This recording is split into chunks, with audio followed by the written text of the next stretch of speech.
What's going on, man? It's your boy Jay Holley, and we are back with another episode of Unfiltered with Jesse Holley. Thank you. You are far too kind. You could have been anywhere in the world, but I am so glad that you are here with me.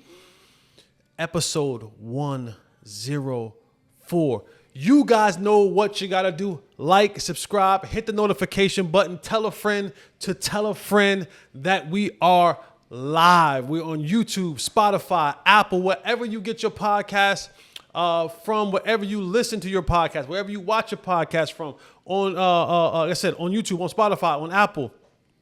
You can follow us on Twitter, on Instagram, on Facebook, Unfiltered with Jesse Holley. Follow me on Twitter at Mr. Fourth and Long. Follow us at Fanatics Views on Twitter, Instagram. Follow us everywhere. Let people know. And of course, each and every week, I am here at the Playmaker Sports Bar in the Colony off of Highway 121. If you know where Top Golf is at, it's right in front of Top Golf. Big blue, silver, and gray building like a Cowboys building with the big eights, the double eights on the outside.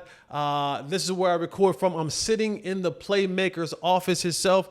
And if you're listening and you're watching, go and check out the interview that I did with the Playmaker. Great interview, great insight from there. But you guys know how I like to get down. I like to give my motivation at the beginning because let's be honest, a lot of you aren't going to be here at the end, and that's okay because I'm not for everybody. And that's cool. It really is cool. But before you go, remember, find one episode. By the time you see this one, 104 episodes will be out. Pick one and listen to about 15 minutes. If you don't like it, I'll find another one. All right, here is the word. There is a king and a fool, and every person, whichever person you speak to, is the one that will emerge. In us, you, me, us, there's a king or queen, but there's also a fool. I remember my grandmother say, "Don't make me act a fool." I used to do some dumb stuff. But whichever one that you feed, that you talk to, that you encourage, that you highlight, will actually be who emerges. If you want to be the king that you're supposed to be, speak to the king. Do and act and walk in such ways that a king will act. A queen. Do and act and walk in such ways that a queen would act. So that person is the one that emerges. And all that comes with that. Now, if you want to do foolish things, speak to the fool. And also, like my grandmother said, you play stupid games, you win stupid prizes. Speak to the proper one and allow that to be who emerges. All right, man, I'm not going nowhere. I am Cowboy centric today. So if you came for some of my baseball talks or my basketball talks or my hockey talks or my Bill Belichick talks, if you came for any of that, 104 not your episode. It ain't. Today is going to be all about the Cowboys and most importantly, the big news. Jerry and Steven and the folks in the front office, they finally, and to me, it's been a while. I know that you signed, you traded for Stephon Gilmore. I don't think he was that impactful as this trade is. I think the last time you had a trade that was as impactful of a player and could bring your team up as much from a player's point of view was another wide receiver. It was Amari Cooper. It's when, for whatever odd reason, the Cowboys thought to themselves, hey, wide receiver by committee is the way to go. And they got into the season and realized, this ain't it. This ain't it. Allen Hurns and company, this ain't it. Jerry got on the horn, called up the Raiders. In comes Amari Cooper. And things changed. And the Cowboys on yesterday made a trade for, what word do I want to use? Very talented, maybe sometimes misunderstood wide receiver from the Pittsburgh Steelers, George Pickens. The Cowboys gave a third and a fifth up to bring George in. I think they got a six-back, a pick swap or whatever it was. But the third pick is the main pick that we're looking at right here. And I know that I talked about the potential of getting Pickens here a couple of weeks ago and kind of was on the fence about it. I like it. I like it. I know that George Pickens is an extremely talented player. And I'll get into it. I'll break his profile down. I'll break the pros and cons of George Pickett's game. But my first initial thoughts were, I like it. I thought the Cowboys took a swing on a guy they may have liked who still had more in the tank. You bring in a guy like, give up a fourth for Jonathan Mingo. Jonathan Mingo he did nothing in this league. He's done nothing in this league. It's all potential. It's all hype. There is proven statistical, visual, productive evidence that George Pickens is like that. This isn't, we're going off traits that we like. This isn't that he may fit our system or someone told us or, back in 2007, this guy was a guy that we appreciated and liked coming out of whatever university, but things didn't progress where we can able to get that player. There is current information about George Pickens' game that gives you a very clear picture of how talented he is. He's 24 years old. And what's very, very interesting? 24 years old. He's saying he's not looking for a new deal, but I find that very, very hard to believe. You don't play for free. You don't play for the love of the game. You play to get paid. That is the ultimate. Let somebody check don't show up on Tuesday. See if they got love for the game. Let any NFL player check not show up on a direct deposit and there's not a real life resolution to what's happening with their money and see how much they want to play for the love of the game. So George may say that he's not looking to get paid right now, but bet your bottom dollar. And his agent is David Malugetta. Funny, because that's the same agent that Darius said he didn't know about a couple of weeks ago when it was asked about the Micah Parsons contracts and how is that progressing. Well, David Malugetta, who I think is probably the best agent in the league right now, also represents George Pickens. Well, my first thought was, I like it. And of course, you start mulling over it a little bit more. You sleep on it. You kind of go through the day. You let your ideas kind of marinate in your head and play through your head. And you play out these situations and scenarios. And yes, does George Pickens come with some baggage? Sure. He's a wide receiver, right? We always have a little bit of baggage. I know that there's been this narrative of bad guy. As far as I know, there are two different types of bad guys. You have your person who consistently runs afoul to the judicial system,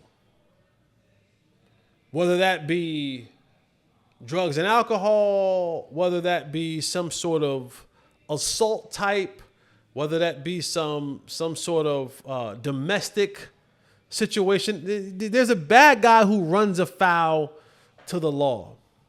And then you have some guys who, are extremely talented and, they have a little bit of trouble showing up on time.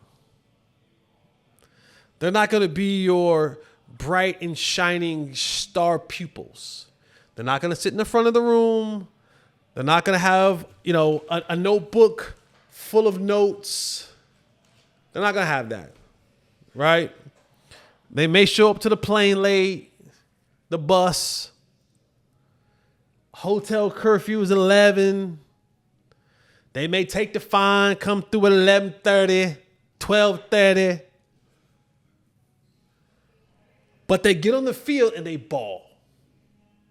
And that is more often than not. You see an extremely talented player in the National Football League,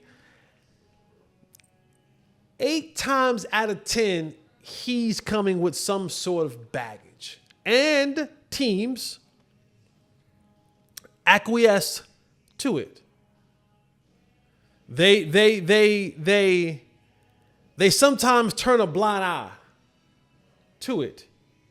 All for the love of, how can I get the best player on the field? See, there's very few coaches who hold and maintain the level of standard you want them to, the military type, Tom Coughlin and Bill Parcells and Bill Belichick in his prime. I don't know what he is right now, but that's another conversation for another day. The meeting starts at 7:30. If you get there at 7:30, you're late. Some coaches they try to just say, hey, you know what? If 5 minutes is 5 minutes, you'll hear Bill Belichick tell a story. Bill Parcells tell a story about when Bill Belichick was a young linebackers coach and defensive coordinator. He was coaching LT, and Bill Belichick comes to Bill Parcells, and he's like just frustrated.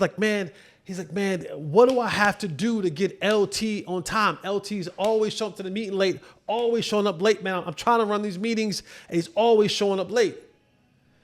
And Bill Parcells looks at Bill Belichick and he says, well, start the meeting when he gets there.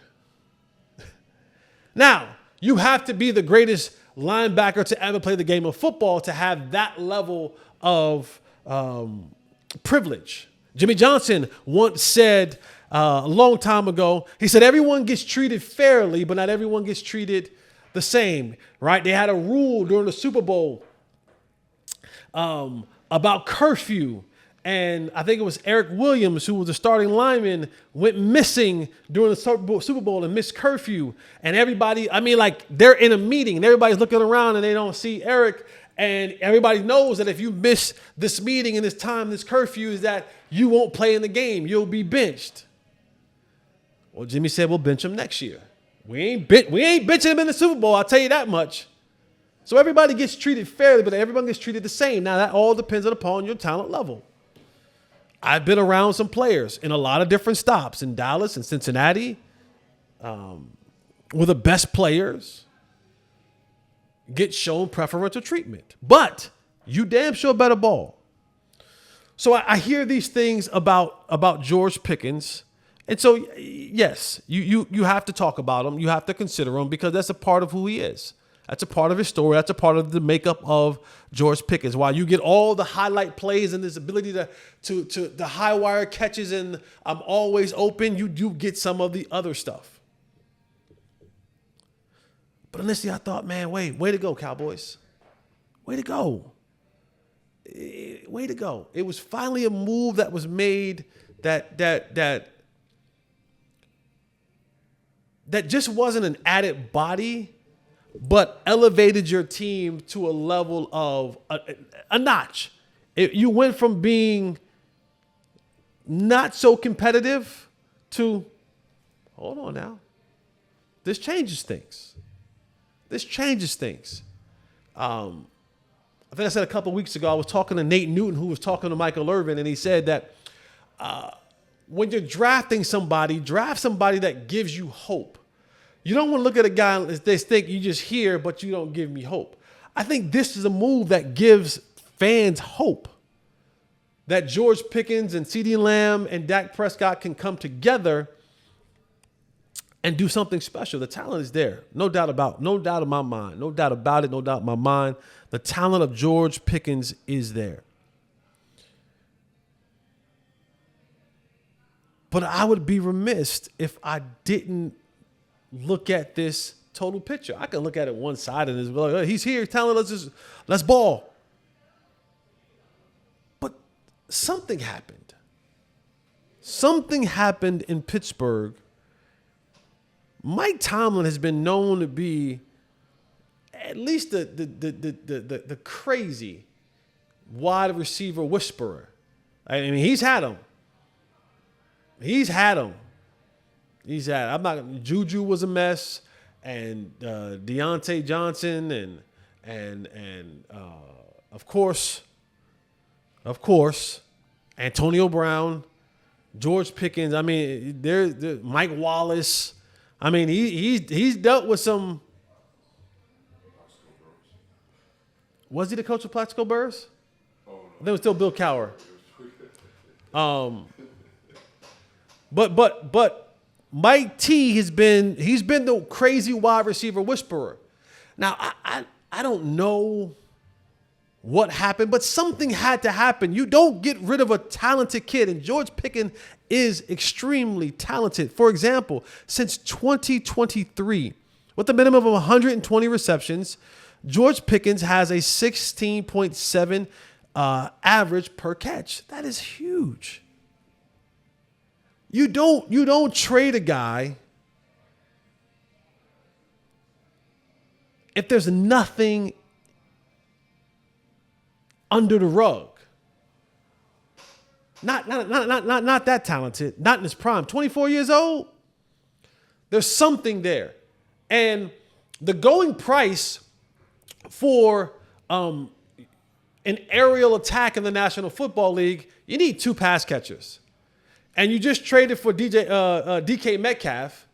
And now you have DK Metcalf on one side and you would have had George Pickens on the other side. 2 6'3+ receivers who can run, jump, catch, be a beast with the ball in their hands. What went wrong? And we don't know. No one has given anyone a definitive answer. And George Pickens had a press conference today, and I'll just read you some quotes from some people that were there. I'll use. Let me shout my boy out. I'll use my boy Joy Hoyt from DLLS. You can catch me over there too. We're at DLLS. You catch me on Unfiltered with Jesse Holley. That's where you need to catch me at for sure. But George Pickens, of course, everyone's asking him about. Joe Hoyt asked George Pickens, he says, asked about his time in Pittsburgh, about the split and the need to grow up, as Mike Tomlin once said.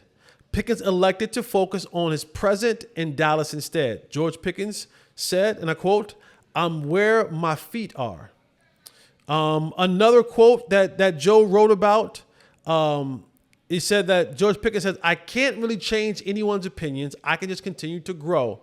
I feel like everyone in the world has to grow. You get older and older and you grow. I just want to build a willing culture, which they already have at the Cowboys.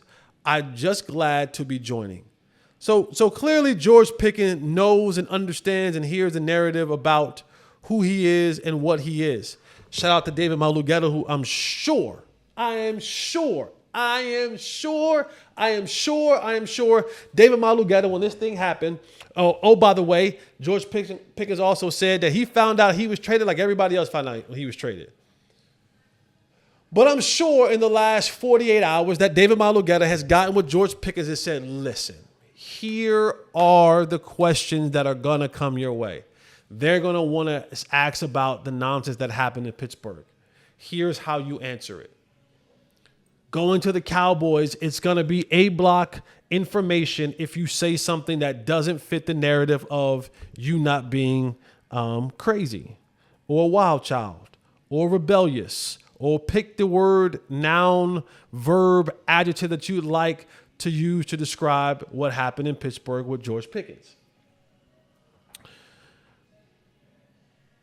We don't know. I don't know. Would love to know. But something happened. And then something enough happened, or something happened enough times where even Mike Tomlin, who seems to be one of the most patient people that you can kind of find in the coaching realm, said, enough's enough. We need to move on. We need to cut our losses and just move on. It could possibly be one man's trash becomes another man's treasure. We hope, right? That's the hope. Because we know what's on tape for George Pickens. Now, if I'm Brian Schottenheimer, the new head coach of the Dallas Cowboys, if I'm Brian Schottenheimer, I take a page out of Bill Belichick's not the UNC Bill Belichick, the New England Patriots Bill Belichick. If I am Brian Schottenheimer, my first conversation when George Pickens got to town, when he stepped foot off the PJ and he came over to the Star and he sat across my desk, that conversation for me would look a little something like this. Hey, George, what's going on, brother? How you doing, man? My name is Brian Schottenheimer. You can call me Coach. You can call me Shotty. You can call me Coach B. You can't call me Brian because we don't drink beers together. But, you know, one of those three names should be cool. Shotty, Coach B. We should be able to make that happen. Man, George, I am so excited to have you here with the Dallas Cowboys, man. Look forward to working with you. We got a great group of guys in that locker room. You're going to love Dak Prescott, man. CeeDee Lamb is over there, bro. Like, man, you're going to have a great time. I look forward to working with you. Your skill set is going to be amazing, man. Get acclimated. We'll get after this thing, man. But we need you. We need you all in. We need you locked in. We need you focused. Whatever happened in Pittsburgh is in Pittsburgh. You're in Dallas now, and I want us to grow together, you and I and us, so that we can get this team out of this little drought and get back to the Super Bowl and potentially win one for the Jones family and the Cowboy Nations and for my dad. And George is sitting across from him. He's kind of getting hype. He said, but I want to be very clear with the next thing that comes out of my mouth. This is what I think Brian Schottenheimer should do. This is what Jesse Holley thinks Brian Schottenheimer should do. He said, George, I want to be very clear. This is Brian Schottenheimer speaking. Brian Schottenheimer should say, George, I want to be very clear. I want to be crystal clear. I want to be translucent, clairvoyant. I want to be as pronounced and as audibly efficient with clarity as I possibly can. We want you here in Dallas. CeeDee's the number one. CeeDee Lamb, double eights, he's him. He's Himothy. He is one of the best receivers, top 2-3 receivers in the league. He's been drafted here. He's been a perennial Pro Bowler. He's led this league in many different categories. He is him. Now, son, no. Fix your face. Fix your face. We got plans for you. We're going to get you the ball. We're going to be a part of this offense. But I just want to be very, very clear. If there's a thought process in your mind that you're going to come in and take over, this is the guy that we also paid $30 million to. Now, I know you want your money, and we're going to do our very best to go out there to highlight you because you have a particular set of skills that you've honed in on and practiced and cultivated over the last couple years, over a lifetime.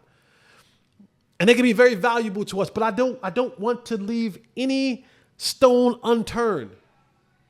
George Pickens, this is Brian Schottenheimer talking. I don't want to leave any stone unturned. I want to make sure that you and I have a very, very, very clear and precise understanding of what I expect of you, from you. But I want you to know from day one, that's the number. That's Batman. That's Batman. Now, Robin has a good role.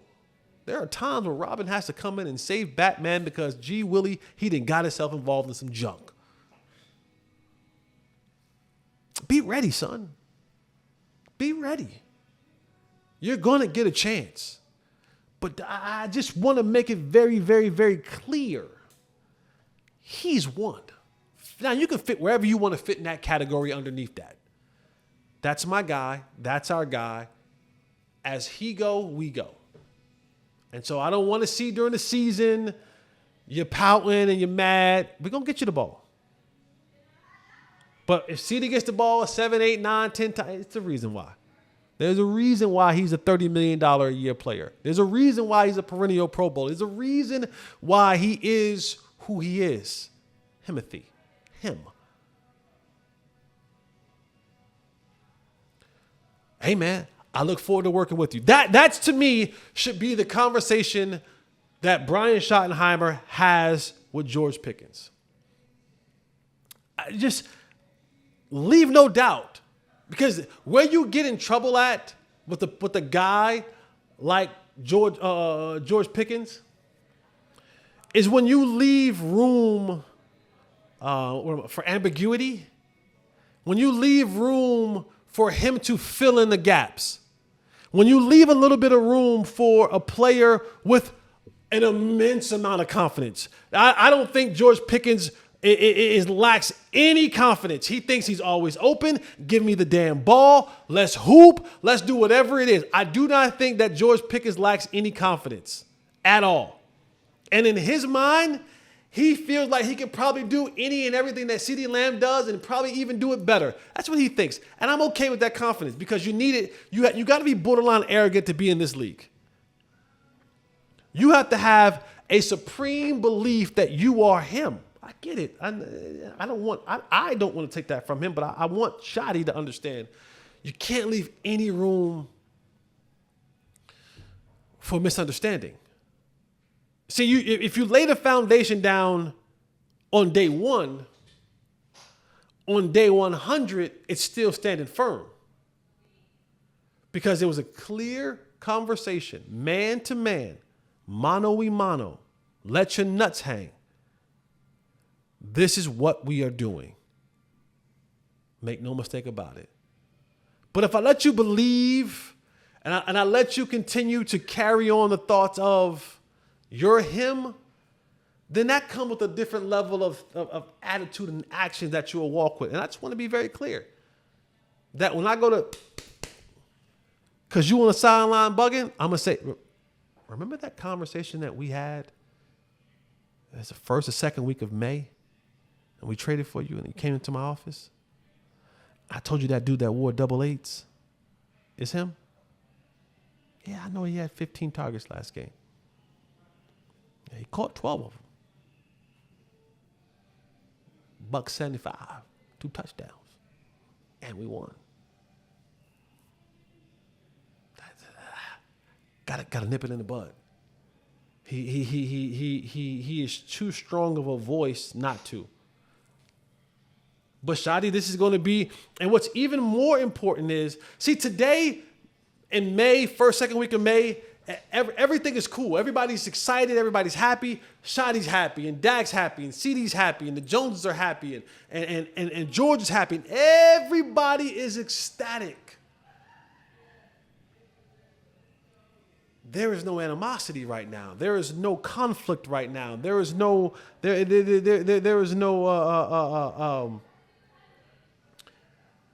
adversity that they're having to face. If you potentially lose 2 games in a row, 3 games in a row, well, there's a potential that you can win 3 games in a row. And that brings on a different level. The more you win, the more people want a bigger piece of the pie.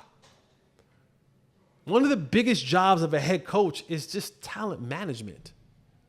Yes, the X's and O's are cool, but sometimes just managing all that damn talent and attitudes and wants and needs, man, that's a juggling job within itself. You need a separate salary for that. So everyone's cool, calm, collective right now because there's no adversity that they have to face. It's going to be interesting. And for those who create content and may say, Jess, why are you talking about that? Why don't you talk about it? Because it's real. It's real. The possibilities are there. We've seen it. So yes, I have to talk about it. Now, the possibilities also is there where he can go off for 200 yards, 3 touchdowns. And guess what? I want to be there for that too. And I want to talk about that too, like I have. But George Pickens is no choir boy. He comes with a little baggage. But there's a trade-off. I've always told you, there's always going to be, at this level, tolerance versus talent. The more talented you are, the more crap people are going to put up with. When your talent diminishes and it's no longer greater than when your tolerance is no longer, your tolerance is greater than your talent, they get rid of you. You become a distraction. You're ornery. You're disrespectful. You're cancer. You're uncoachable. You are the bad guy. You are, pick a name. When it's the same activity or activities that you did and you were when you were in your prime. And they acquiesced to it. And they allowed it. So what makes you laugh makes you cry. And sometimes what's good for the goose ain't good for the gander. But this is going to be this is the first, I should say second, because the draft was first. This is the second big move of the Shotty era. We don't know what the season's going to be. It's going to be interesting. But as today when we sit, there is a glimmer of hope. There is some hope. There is some finally and poor Tolbert and Flournoy and Mingo and the rest of those guys. Because everybody's hooting and hollering about, we finally got a number 2. And they're looking around like, what the hell were we? Now, we can sit here and say you guys were chopped liver. But at some point in time, Jalen Tolbert and Mingo, they were considered as being the Cowboys' number 2. And just that fast. Take note, fellas. Take note. Because they'll defend you one day. And the next day, they'll be like, I don't give a damn if he's mad. He could go. I'm telling you, take note. This is a weird business. It's a funny business. They'll praise you today, and they'll be ready to kick you to the curb tomorrow for the right price and the right player. I think Jonathan Mingo and Tolbert and other guys are seeing that right now. Because people are like, the hell with those guys. I don't give a damn if either one of them are not here no longer. They weren't saying that about a year or so ago. They were all like, Jalen Tolbert. I was trying to push the agenda last year for Jalen Tolbert to step up and be a player. So what does this mean for your team? How does this help your football team? Well, you instantly become more explosive. Offensively, here's what you want. Offensively, you want to have the team build a huddle, right? And you want to get in this huddle, and you want the play call to come in from the sideline. Let me paint this picture for you. You get in this huddle, you call the personnel, guys are running in and out the huddle. Call comes from upstairs or the sideline, comes to the quarterback headset. Quarterback gets in the huddle. Guys get real tight to one another. You can see what the oxygen that you're breathing, they're bringing out. You're breathing in the CO2 or whatever the hell it's called, and just that's how close you are. It's a foxhole. And you're in this place, and you hear this call, and then you go ready, break, and then you disperse. What you want to have is when you go ready, break, and you disperse, you want that defense every time you go ready, break, and disperse. You want that defense to have a level of fear of where's 88? Okay, he's over on the side. Okay, oh shoot, it's not CD in the cassettes. It's not CD in the maybes. Oh, damn, that's George Pickens. Shoot. Now they're in a bind. You want the same thing. Offensively, when you break the huddle, you're playing the Cowboys, you go ready, break. And guys turn around. Offensive linemen looking around saying, where's number 11? Where's Micah? Let's find him. Quarterbacks are saying, 11. 11's the mic. And we're sliding this way. We're getting protection over there. We are figuring this out wherever 11 is at. Ultimately, that's what you want. That's what you get with George Pickens. You get a guy when you go ready, break, and you disperse from the huddle, people have to respect and also fear the ability of the guy who's lining up opposite of the man, CeeDee Lamb. That's what he brings to your team. Well, how does that help anybody else, Jesse? Let me tell you. When you have two dynamic playmakers, what that happens now with those safeties, got to pay a little back now. They can't be down at the line of scrimmage so that they can just read and react. They ain't just playing one side of the field and say, we'll bracket over here. And if Jalen Tolbert or Mingo or Flournoy or Cropper or whoever the hell else they got over there, Brandon Cooks, if they beat us, we tip our cap to them and we go home with an L. But we'll take our chances. with them winning the game for us than 88 winning the game. We know that if he gets the ball in his hand too many times, it's trouble. We'll take our chances with those guys. That's what you want to eliminate. You want there to be a healthy level of fear that you put on the defense every time you go, ready, break. Defensive coordinators have to stay up at night figuring out a game plan to stop you. How are we going to double him? Are we going to like how are we going to do this? Well, how does it help anybody? Well, now the running game gets open because the safety have to play so far back. Now I allow guys to get up on the linebackers and there's nobody to fill the hole because they're 25 yards away. So that now when they're coming downhill, I'm already at the second level because I had two dynamic receivers on the outside that lifted the coverage of this defense. If I want to get my running backs into the passing game, well, I send those guys deep.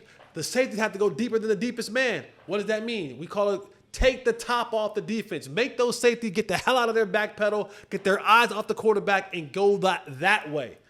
Well, now I have running lanes. You give too many running lanes to a guy like Jaden Blue, who has that beep beep speed, things change. And oh, by the way, George Pickens, we know he'll block you into a damn Gatorade bottle, a Gatorade jug. He will block you into the hedges. He definitely will.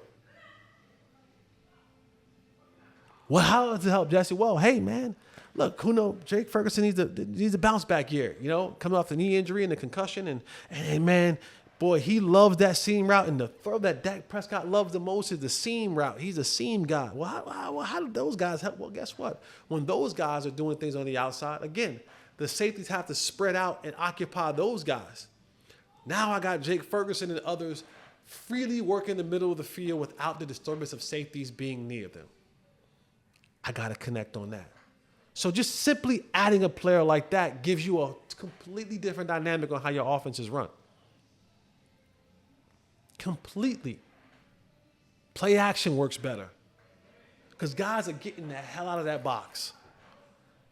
Because they know that George Pickens, even though you on him, is a catch waiting to happen.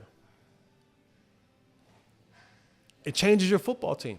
How people play you, how they think about you, the fear that they have for you. And it gives Dak Prescott another window to throw into. The Cowboys ranked, I think, like first or second in a negative way on the least amount of separation per route. And they didn't have another dynamic playmaker that were able to make those plays in tight coverage. They got one now. So plays that were either dropped or overthrown or intercepted, I'm not saying that they won't be again. I'm not saying that George Pickens is fail-proof.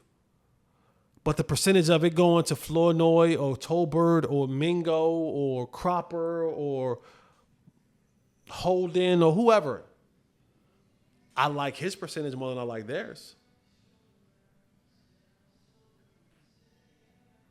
That's how it helps your football team. Helps your quarterback out because he doesn't feel like he has to force throws because he knows that we'll make a play. Coordinator can call the game differently. Everything opens up. Everything flows better when you have those dogs on the outside. And now it comes to what would I give the grade for the Cowboys currently? Now, they said that this, they'll do everything they can to acquire talent. Acquiring talent is 365 days, 7 days a week, 365 days a year, 7 days a week, 24-hour a day proposition. That's what Jones just said. Stephen Jones, I believe, said that. How do I feel? What grade would I give the Cowboys for their offseason activity? Initially, when it started the offseason, we were still a little bit jaded and hurt and victimized from the all-in last year. Yep, we were. And so when the firing of Michael McCarthy, Michael from Pittsburgh, and then the Jones started talking, we were like, you're just talking. And then you started seeing them be more active than they were a year ago, but they weren't active with high-level caliber players. They were just active. They were just outside. Because if we're being honest, they didn't have enough players to legally field the football team. So they had to add bodies to the mix. So they went and got some other guys that were being able to add bodies to the mix. Nothing that really excited me or made me want to call home about or give me that hope that I was talking about Michael Irvin was talking about just, a piece here, a piece there, rotational. Okay. We like our guys. And then the draft happened. So I wasn't really pleased with the offseason edition. And I knew that they were just they had to fill spots. They lost a lot of guys. They had to fill spots. I think it was like 22 or 23, 24 free agents at the end of last year they had. That's a pretty good chunk of your team. Then there might be a third of your team going.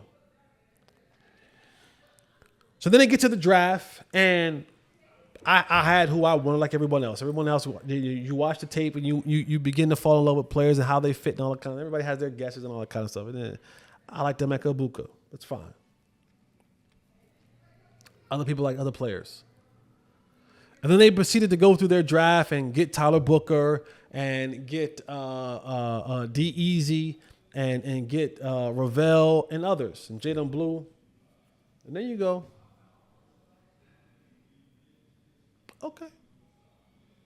Okay. Not it wasn't many splash names in the draft. Some early. But boy, this is a solid draft, man. They address some of the needs that they have. They got some good quality players, good quality humans.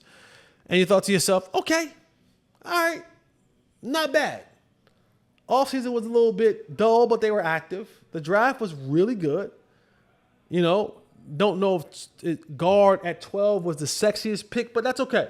That's okay. If Tyler, the hell is it, Booker, if he is promising for the next 8 to 10 years and he gets you 5 or 6 Pro Bowls, I get it. I'm with it.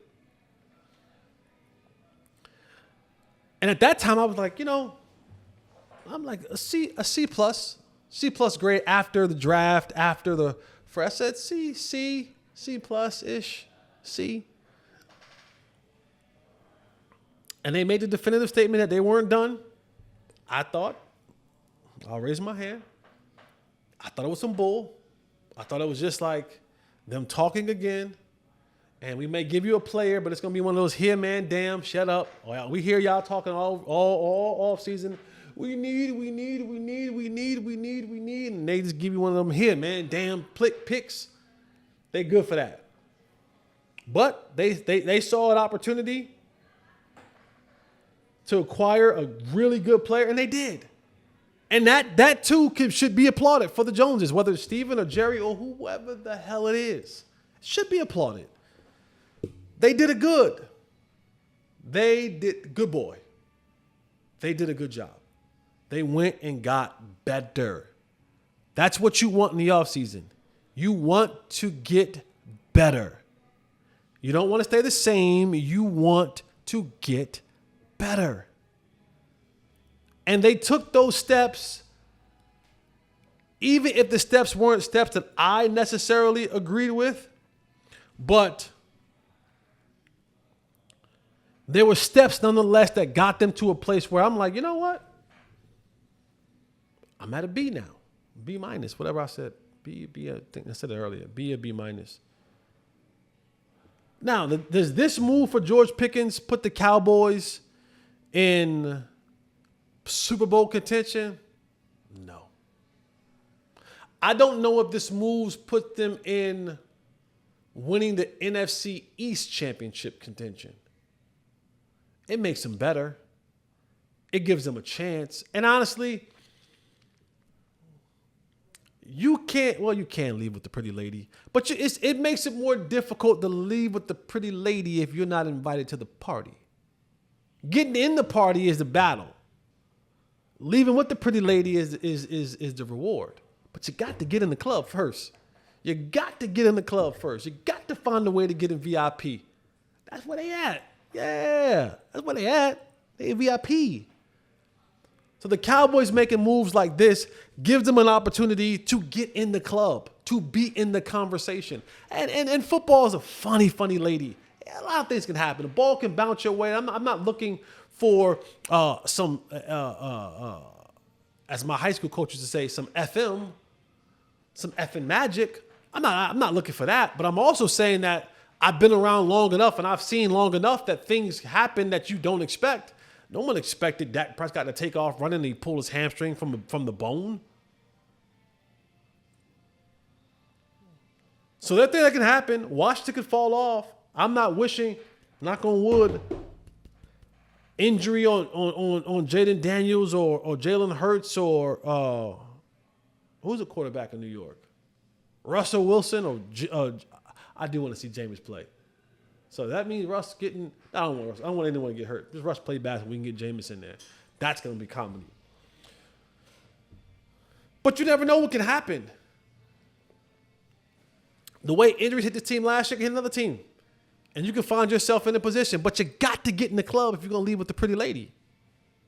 If you're not in the club, it makes it very difficult. Not saying that it's impossible. I'm just saying it makes it more difficult. This move helps get them past the velvet rope. At least gets you into the club. The bouncer lets you into the club. The bouncer is like, hey, let me see your ID. And you're actually getting on the other side of the door. Now that you're in there, now you can swing at all the pretty ladies all you want. You might get some no's. You might get some rejection. You just need one. And that when the lights come on, she ain't ugly.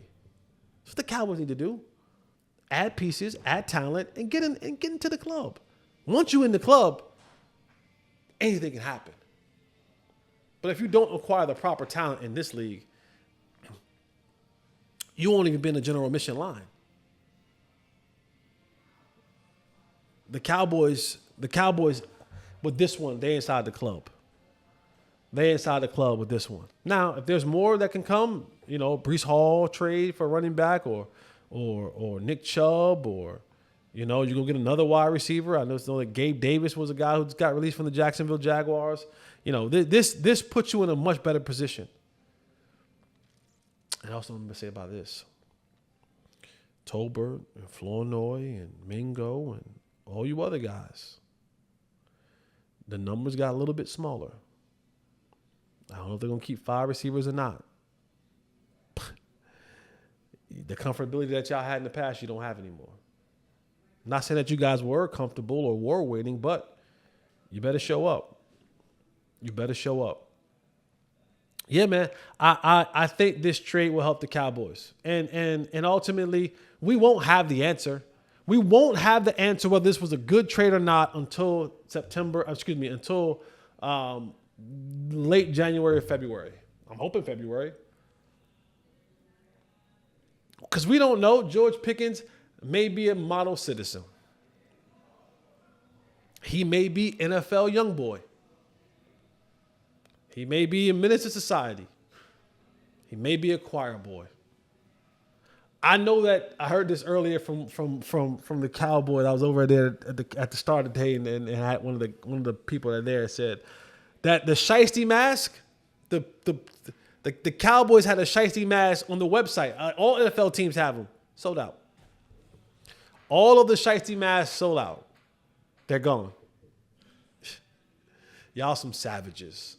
Cowboy Nation. Y'all wouldn't bought up all the shiesty masks in lieu of George Pickens getting traded to the Cowboys. But we won't know. We won't know whether it was worth the 3rd round pick. We won't know whether he'll sign here or not. Who knows? He may get here. Check this out. In all of George Pickens' life, his football life, okay? In all of George Pickens' football life at any level that he's ever played in his football entirety, he's never had a quarterback better than the one he has right now. Never.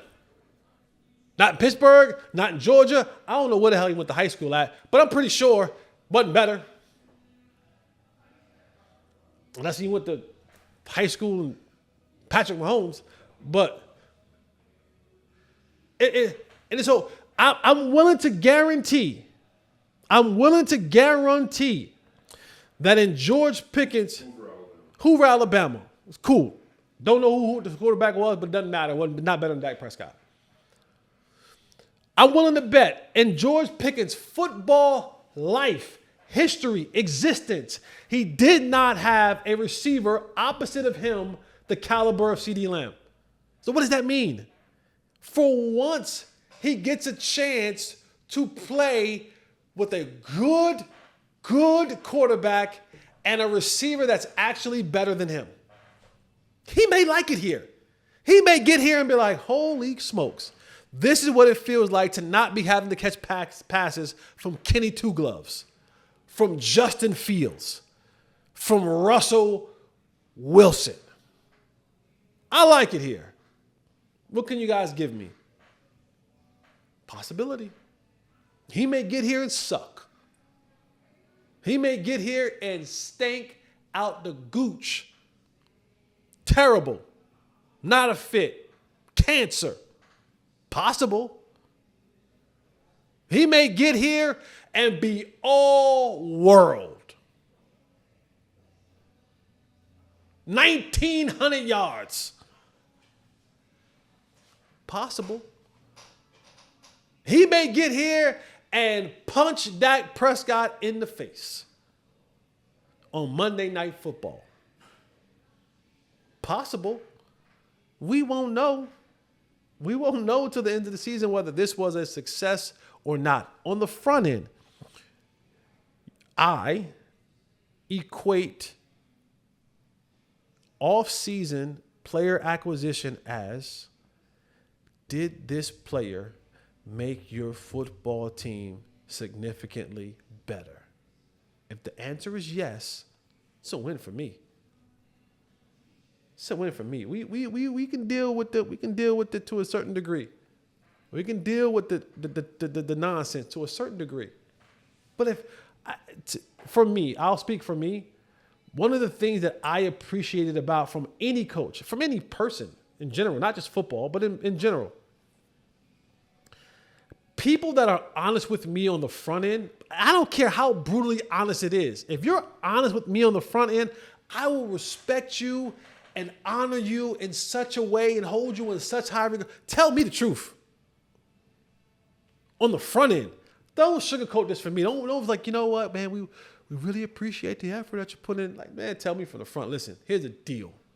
When I sat down across from Bill Belichick before I signed with the Patriots, I sat down, he said, here's what I need you to do. He said, I need you to be this, this, and this. Can you do it? Yes or no? If no, don't worry. Your flight will be booked. We'll send you back to Texas. Thank you. Bill Belichick, your job here will be doing this, this, this, and this. Can you do it? I'm like, shoot, yeah, boy, let's go. That's easy. I can do that. But be honest with me up front. Don't allow me to believe that I'm going to be something that I'm not. Because my imagination sometimes get away from me. But if I know, here's what I am required to do. Don't sugarcoat it. Tell me the truth. Tell him the truth. Be honest with the man. And let the chips fall where they may. But on the front end, this made the Dallas Cowboys a much better football team, at least offensively. So it's starting out as a win. No one will be able to tell until the season is over. But that's why they play the games. And I'm excited this year that the Cowboys, barring any injuries, will be playing games with George Pickens on their side. All right, man, that's it for your boy, Jay Holley. You know what you like to do, man. Like, subscribe, hit the notification button, leave comments in there. Tell me your grade. What is the grade that you have for the Cowboys now after this trade acquisition? What is the grade that you have for them? Was it an A, a B, a C? Are you still like, don't want it, don't care about it? Let me know. Tweet me, leave it in the comments, do whatever it is, man. We read them, we respond to them sometimes. But, find me on Twitter. I'm more likely to respond there. Live action. Yee! Live action. Thank you, man. I appreciate you guys. Remember, there's a king and a fool in every person. Whatever person you speak to the most will be the one that emerges. You play stupid games, you win stupid prizes. You act like a king or a queen.